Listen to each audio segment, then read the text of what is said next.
नमस्कार, स्वागत है आपका। मैं हूं आपके साथ अनामिका पांडे। प्रियंका पुनीता इस बुलेटिन में साथ है, लेकिन सबसे पहले बात इस वक्त की बड़ी खबर की, क्योंकि उत्तर प्रदेश की राजनीति में अब ऑफर्स देने शुरू हो गए हैं। सपा प्रमुख अखिलेश यादव ने सोशल मीडिया पर ऑफर दिया और उनका कहना है कि 100 लाओ सरकार बनाओ। सपा प्रमुख अखिलेश यादव ने एक्स पर पोस्ट किया है, मॉनसून ऑफर है, 100 लाओ सरकार बनाओ। अखिलेश यादव खुले सोशल मीडिया पर यह ऑफर दे रहे हैं, लेकिन यह ऑफर है किसके लिए?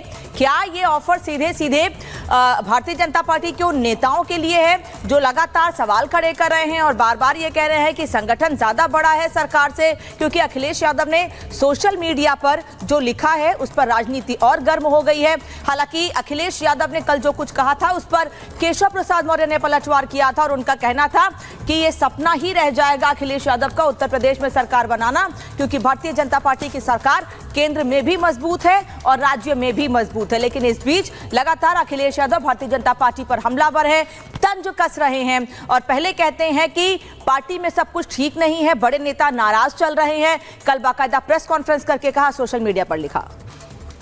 और इसी खबर पर हमारे संवाददाता अजय दुबे लखनऊ से हमारे साथ जुड़ गए हैं। अजय, लगातार जो है अखिलेश यादव चुटकी ले रहे हैं। पहले एक ट्वीट करते हैं, कहते हैं लौट के बुद्धू घर को आए, जब केशव प्रसाद जो है दिल्ली गए थे। आप कह रहे हैं कि 100 लाओ और सरकार बनाओ। आखिर ये अखिलेश यादव किस आधार पर इस तरह की बयानबाजी बार बार कर रहे हैं? देखिए, अखिलेश यादव को 8 साल बाद मौका मिला है बीजेपी को घेरने का। 2017 में जब मुख्यमंत्री बने थे योगी आदित्यनाथ, उसके बाद से लेकर लगातार 22 का चुनाव रहा हो या 19 का लोकसभा का उपचुनाव रहा हो, हर बार बुरी मुंह खाई है समाजवादी पार्टी ने। अब इस बार जाके, क्यों बीच में चुनाव तो नहीं है, लेकिन लोकसभा चुनाव के परिणामों के बाद से जो बीजेपी बैकफुट पर आई है, जो इंटरनल एक कॉन्फ्लिक्ट बेशक खुलकर सामने आ गया है, आपस के कॉन्फ्लिक्ट्स बाहर आ गए हैं एक दूसरे के प्रति और निशानेबाजी बाहर आ गई है। इसका मजा लेते हुए, इसकी चुटकी लेते हुए अखिलेश यादव दिखाई दे रहे हैं। और ये ऑफर उन्होंने अब से 2 साल पहले हमसे ही बात करते हुए केशव मौर्य के लिए दिया था कि 100 लाओ सरकार बनाओ। मुख्यमंत्री भी बनाने के लिए अखिलेश यादव तैयार थे। ये तक उन्होंने कहा था कि अगर वो 100 विधायक लेकर केशव मौर्य आ जाए तो हम उन्हें मुख्यमंत्री का पद भी ऑफर करते हैं। तो ये सब तमाम बातें और इन सब बातों के बीच अखिलेश यादव को मौका मिला है। और इस मौके के बीच कल जब केशव मौर्य वापस लखनऊ पहुंचे हैं, कुछ उन्होंने बयान तो अब तक दिया नहीं, कोई बाइट इंटरव्यू तो दे नहीं रहे, लेकिन ट्वीट करके उन्होंने अपना पक्ष अखिलेश यादव के खिलाफ और बीजेपी के पक्ष में जितना आक्रामक है वो उन्होंने जाहिर कर दिया। और अगली सरकार 27 के चुनाव में भी बीजेपी की जीत की बात भी कह दी। लेकिन इस समय उत्तर प्रदेश में कल राज्यपाल से मुलाकात के बाद मुख्यमंत्री की चीजें स्थिर दिखाई दे रही हैं। मुख्यमंत्री ने कल के दिन भी खूब बैठकें की, पहले के मंत्रियों के संग बैठक की, फिर और रूटीन के तौर पर अपने अलग अलग विभागों की बैठक की। आज के दिन भी कई बैठकें उनकी लाइंड अप हैं।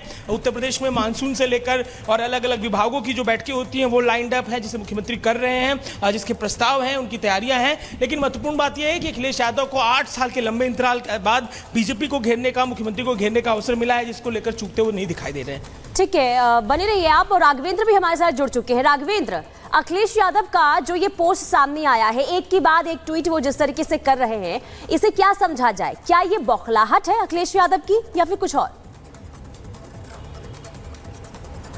नहीं, देखिए, बौखलाहट नहीं है। ये अखिलेश यादव ने राजनीतिक तीर छोड़ा है और यह तीर कोई पहली बार नहीं छोड़ा है अखिलेश यादव ने। इसके पहले भी वो इस तरह का बयान दे चुके हैं और सीधा ऑफर दिए थे। याद होगा आपको, एक समय उत्तर प्रदेश की विधानसभा में एक बार में 250-300 विधायक जो एक विधायक के समर्थन में खड़े हो गए थे। तो यह आकलन हो रहा था कि ये सब मुख्यमंत्री के खिलाफ जाकर खड़े हुए हैं। तो कहीं ना कहीं अखिलेश यादव ने आज जो भारतीय जनता पार्टी में जो कलह मची है, कल दिन भर जो उठा पटक रही, उसको देखते हुए इन्होंने इस तरह की बात कही है। कल मुख्यमंत्री योगी आदित्यनाथ राजभवन में गए थे, राज्यपाल महोदया से मिले मानसून सत्र को लेकर। आज उसी मानसून सत्र के लिए अखिलेश यादव ने कहा कि आप 100 लाओ और सरकार बनाओ। देखिए, बहुत बड़ी बात यह है कि अखिलेश यादव खुद इस सूबे के मुख्यमंत्री रहे हैं, सपा के मुखिया हैं और इंडी गठबंधन के बड़े नेता हैं, लेकिन वो ऑफर सीएम की कुर्सी किसी और को कर रहे हैं। तो सोचो कि किस तरह का ये जाल फेंक रहे हैं, किस तरह का। लेकिन भारतीय जनता पार्टी अनुशासित पार्टी है। केशव प्रसाद मौर्य एक बड़े नेता हैं जिनको ये ऑफर दे रहे हैं कहीं न कहीं इशारों में, लेकिन वो संगठन से जुड़े हुए हैं। तो इस तरह के इनका ऑफर उनके ऊपर नहीं चलने वाला है। लेकिन अखिलेश यादव आज जरूर इस मौके को देखते हुए इस तरह का एक निशाना लगाया है। राघवेंद्र, अजय ने भी बड़ी अच्छी बात कही। आप भी कह रहे हैं कि ये राजनीतिक तीर छोड़ रहे हैं और अजय भी कह रहे हैं कि 8 साल बाद बैठे बैठाए कम से कम भारतीय जनता पार्टी के खिलाफ कुछ बोलने का मौका तो मिला है अखिलेश यादव, क्योंकि अभी तक तो भारतीय जनता पार्टी पर हमलावर हो नहीं पा रहे थे वो। लेकिन सवाल यह है कि लोकसभा चुनाव में जिस तरह से प्रदर्शन रहा है भारतीय जनता पार्टी का और उसके बाद समाजवादी पार्टी का बहुत अच्छा प्रदर्शन रहा है, उससे आत्मविश्वास तो ठीक है, लेकिन यह अति आत्मविश्वास नहीं है कि जनता ने समर्थन दे दिया तो आप खुले सोशल मीडिया पर ऐसे ऑफर दे रहे हैं। क्या साबित करना चाहते हैं इससे? देखिए, अभी समाजवादी पार्टी के वरिष्ठ नेता हैं, एमएलसी हैं शिक्षक संघ के लाल बिहारी, उनसे मेरी अभी भी बात हुई। उन्होंने कहा कि जो वर्तमान जो परिदृश्य है उसमें जो हमारा गठबंधन है वो भाजपा के ऊपर, उनके एनडीए गठबंधन पे भारी है।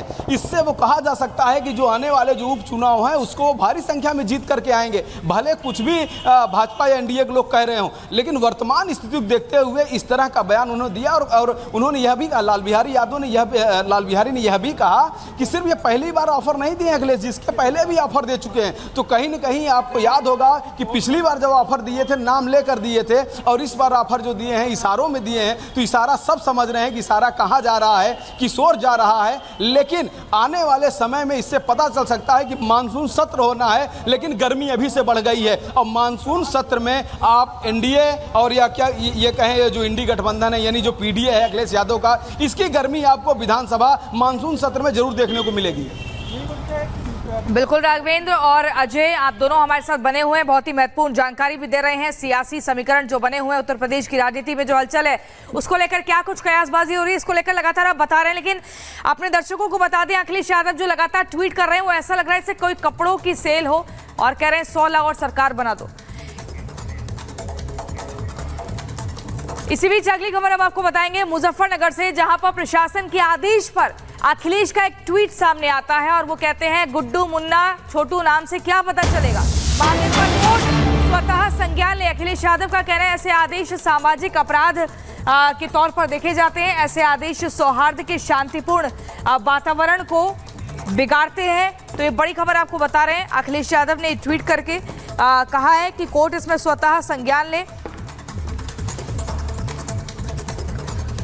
तो मुजफ्फरनगर प्रशासन ने जो आदेश दिया है अब इसे लेकर राजनीति भी गर्म हो चुकी है। देखिए, कांवड़ यात्रा शुरू होने वाली है, उससे पहले मुजफ्फरनगर प्रशासन की ओर से स्वच्छता के लिहाज से ये कहा गया है कि जितने भी दुकानदार हैं वो अपने दुकानों पर या फिर ठेले पर नाम मेंशन करें, जिसे लेकर अखिलेश यादव अब लगातार तंज कसते हुए दिखाई दे रहे हैं। और अनूप इस वक्त हमारे साथ जुड़े हुए हैं। अनूप, मतलब अखिलेश यादव साबित क्या करना चाहते हैं? नाम की राजनीति, जाति की राजनीति, धर्म की राजनीति कोई पहली बार नहीं की जा रही है उनकी ओर से। वो इसके पहले भी चुनावों में वोट बैंक के लिए ऐसी राजनीति करते रहे हैं और अब जो प्रशासन ने कदम उठाए हैं उस पर भी सवाल। देखिए, राजनीति तो इस पर बहुत हो रही है अनामिका, लेकिन सबसे बड़ा सवाल है कि जिनके लिए यह आदेश जारी हुआ उनको परेशानी है या नहीं। मैं उन लोगों से मिलकर आ रहा हूं, उनसे बातचीत करके आ रहा हूं और रिपब्लिक भारत ने अपने कैमरे में तमाम दर्शकों को दिखाया भी अपने कैमरे के जरिए कि उन लोगों को कहीं कोई परेशानी नहीं है। वो तमाम लोग हमसे बातचीत करते हुए कह रहे हैं कि प्रशासन का आदेश है, हम उसको फॉलो करेंगे, हमें कहीं से कोई परेशानी नहीं है और ये जो कुछ हो रहा है हमारी बेहतरी के लिए हो रहा है। तो इनको कोई परेशानी नहीं, लेकिन राजनीति इस पर बहुत ज्यादा हो रही है। अखिलेश यादव का ट्वीट आ गया, आपने देखा, ओवैसी लगातार ट्वीट कर रहे हैं इस पर, लेकिन परेशानी जिनको होनी चाहिए थे उनको रत्ती भर परेशानी नहीं। वो कह रहे हैं प्रशासन का आदेश हमारे सर आंखों पर, हमारी बेहतरी के लिए है और हम आगे भी इसे फॉलो करते रहेंगे, क्योंकि जो एरिया है, जो मुजफ्फरनगर का एरिया है, बहुत लंबा एरिया है जहां से कांवड़ यात्रा होकर निकलती है। इस जगह पर कोई असुविधा ना हो, किसी तरह की संशय ना हो, इसे लेकर यह आदेश जो है जो एसएसपी अभिषेक सिंह उन्होंने दिया था। लेकिन अब इस पर सियासत हो रही है, इस पर सांप्रदायिक रंग देने की इसे कोशिश राजनेताओं द्वारा किया जा रहा है और इसी कड़ी में अखिलेश यादव, ओवैसी, इन तमाम लोगों का नाम सामने आ रहा है। अनामिका।